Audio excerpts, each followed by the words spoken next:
Alright, Shalom, Shalom, the nation of Israel. Before we begin, I'd like to give all praise, honor, and glory to Yahweh, Bahasham, Yahweh Shai, Bahasham, Brekah, Qudash, Yahweh being the name of the Heavenly Father, Yahweh Shai is his beloved Son, the Rekah, Qudash is the Holy Spirit.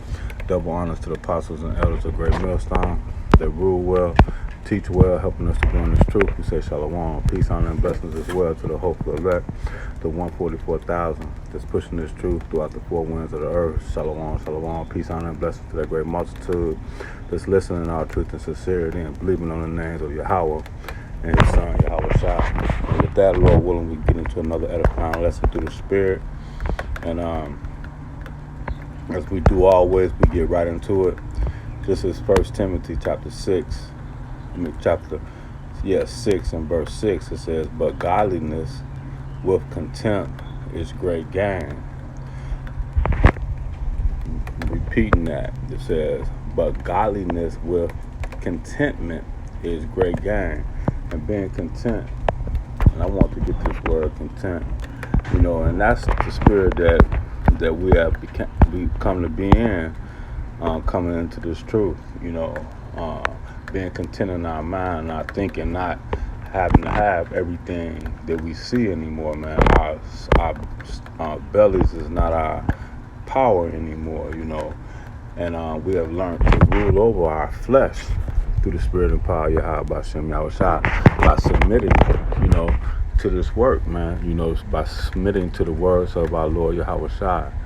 And this word content, it says a perfect condition, and we understand that word perfect, meaning sound, a sound mind, and it also goes into being circumspect, seeing what's going on around us, man, being perfect in the spirit.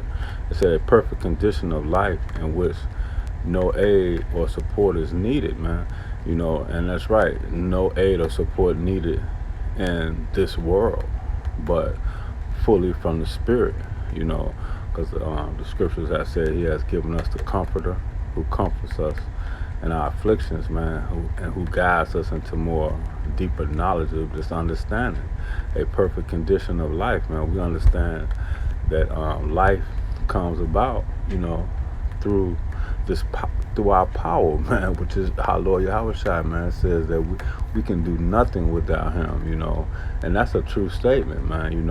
It says sufficient of necessity, sufficient being having enough. He said, my grace is sufficient for thee, a necessity of life, and this word, this understanding is our necessity.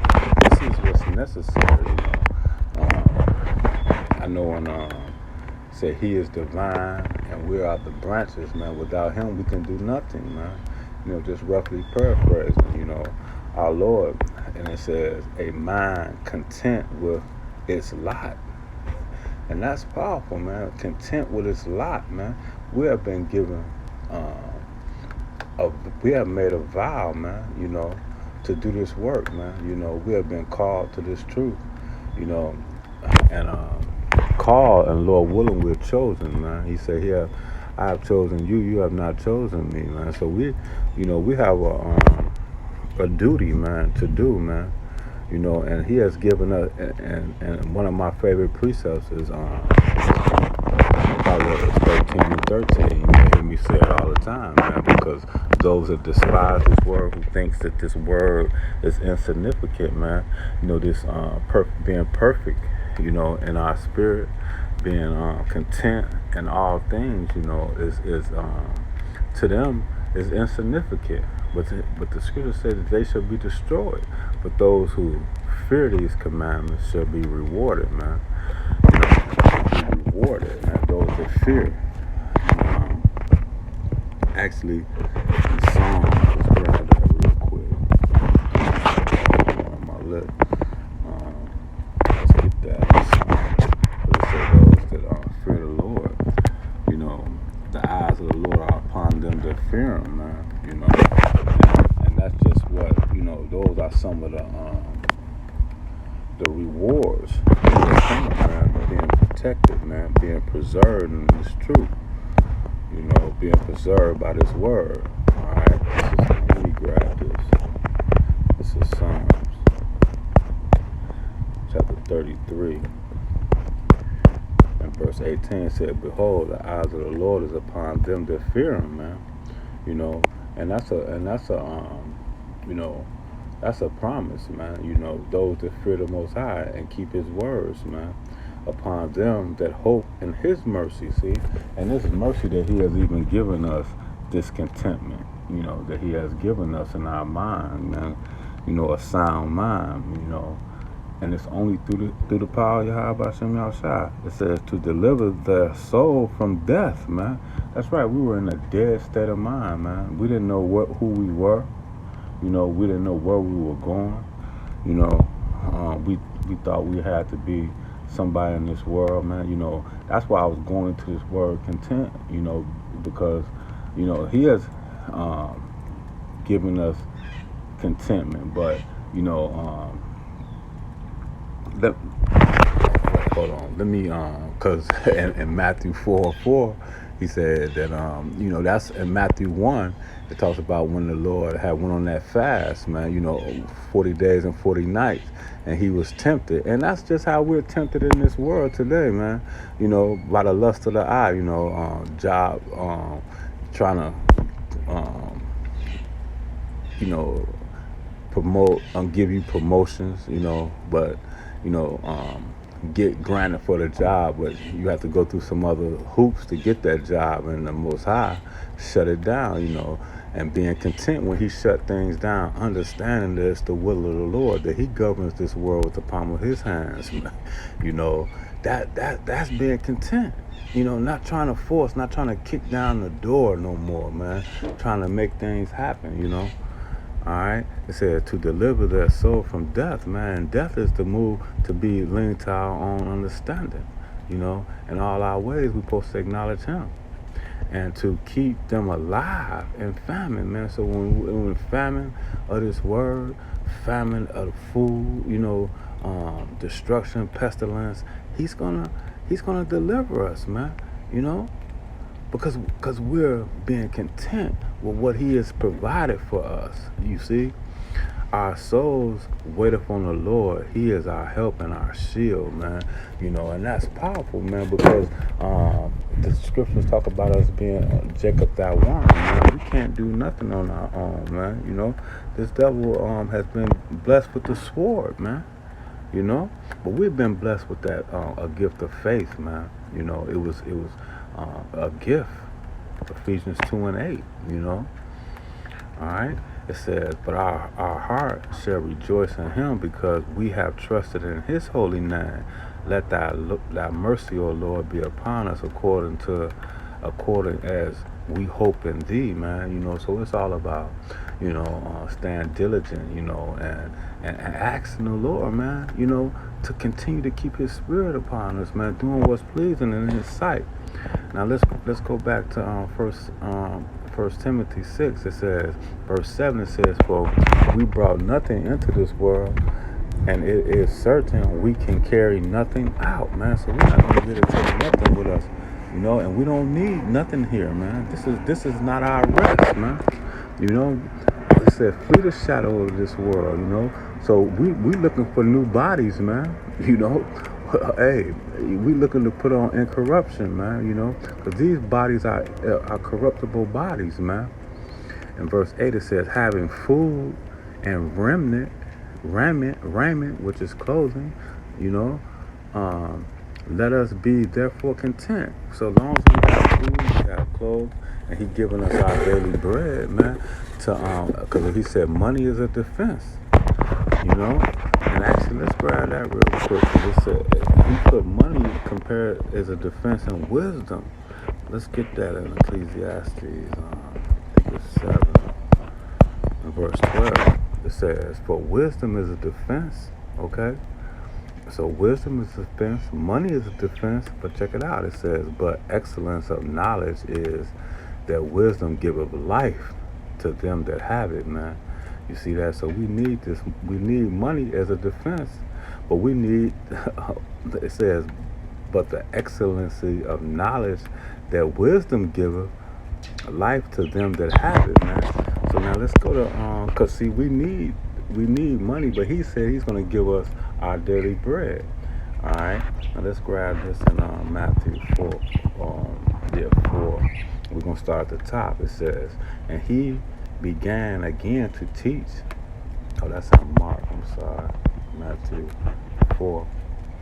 He said, then Yahweh Shah was led up the spirit into the wilderness to be tempted by the devil. And when he had fasted 40 days and 40 nights, he was afterwards and hungry. He was hungry, man, after 40 days and 40 nights. And that's just, we get hungry, we get down, bills piling up on us, we start to, see that we need this or we need that, or something that, this job might offer this or this might offer that or whatever the case may be.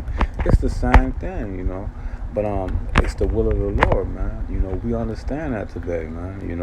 It says, and this is the point. It says, and when he had fasted 40 days and 40 nights, he was afterwards hungry.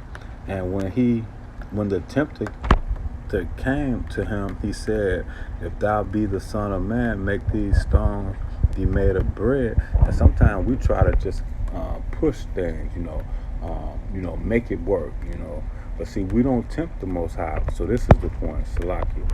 Verse 4, it says, but he answered and said, it is written, man shall not live by bread alone. So we can't live, looking for things outside. You see what I'm saying? We don't, like I said earlier, our belly is not our power anymore, those fleshly things, you see. It says, but he answered and said, it is written that man shall not live by bread alone, because that's carnal things, man. But by every word that proceedeth out of the mouth of the Lord, man. So the scriptures, is what feeds us, man. He said he was gonna what comforts us, right? The scriptures is our comfort, man. So that's what comforts us. That's what we need on a day-to-day basis. Because Luke chapter 11 and 3, it says, give us day by day our daily bread. And, and we faint not, man. We die daily, man. And we are being renewed daily by this daily bread, man. That the Lord has provided for us, and he provided our money for us, that we should have our daily bread. He said money was a defense. And so he said he was going to do those. Those are the things that he's doing for us on a day-to-day basis, providing us our wisdom and money for our defense, man. And we trust in this word. We trust in the word, man. And in Job 23 and 12 says, I have esteemed the words of his mouth. See, the words of Yahweh Hashem Yahweh Shai more than the necessary food, man. You see that? So this word is above all things. It's above that money, man. Because he said that wisdom is defense and money is the defense, but the excellency of knowledge is that wisdom giveth life to them that have it, man. So he's going to give us our daily bread, right? All right, so where is our heart? Where is our mind? He said, because that's your treasure. Where your mouth, your mind, your heart is, that's your treasure be as well, right? So let's get this. That's where your treasure should be as well. So this says, this is Sirach 29, verse 11. It said, lay up your treasures. All right, our treasures, lay up your treasures according to the commandments, which is this word. See, lay up your treasures according to what the scriptures have said. Okay? As the scriptures have said. Okay? Lay up your treasures according to the scriptures. According to the commandments of the Most High, and it shall bring thee more profit than gold. See, so this wisdom, knowledge, and understanding is more profitable than gold. You see? All right. Now, I'm gonna close on this. We're gonna go to Hebrews. We're gonna close here. This is Hebrews chapter 13 and verse 5. It said, let your conversation be without covetousness, man. And we know that covetousness goes into pride, the pride of Esau. And Esau has spread his covetousness throughout the four corners of the earth, man. He has spread it like a green bay tree, you see.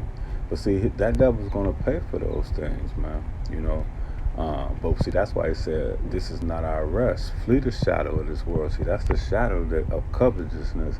Because covetousness is not having enough, you know, not being content with our daily bread, right? But it says to be content with such things as ye have. See, so that's the spirit and power of the elect of the nation of Israel. You see, being content with such things as ye have, for he hath said, I will never leave thee nor forsake thee. And that's what we put our trust in this word. Okay, we already see the prophecies coming to pass, man. You know, we understand that we're not ignorant to Satan's devices, man. We see he's coming with that little rice grind. You know, he's pushing his agenda, but you know, we have a lot as well, man. You know, and so every man is standing in their lot, man, according to our Lord Yahweh Shai, because he said he governs this world with the palm of his hands, man. So let your conversation be without covetousness, man, and be content with such things as ye have. For he hath said, I will never leave thee nor forsake thee, so that we may boldly say, the Lord is my helper, man. You see that? And I will not fear. What shall man do unto me, man? You see? So what, you know? So, hey, no matter what, man, we're let's close. Let's get this in Matthew 6 real quick. Matthew 6. You know, no matter what. Okay, this is Matthew chapter 6 and verse 11. It says, give us our daily bread and forgive us our debtors as we forgive our debtors, and lead us not into temptation, but deliver us from evil. For thine is the kingdom, the power, and the glory forever and ever, man. You see? So we're only, and actually I should start at chapter 10. Thy kingdom come, thy will be done on earth as it is in heaven. Give us this day our daily bread. You know, so thy will be done on earth, you know. Alright, thy will be done in our lives, man. And that we be thankful for our daily bread. You know. Lord willing, the lesson was edifying. To the next one, Shalom.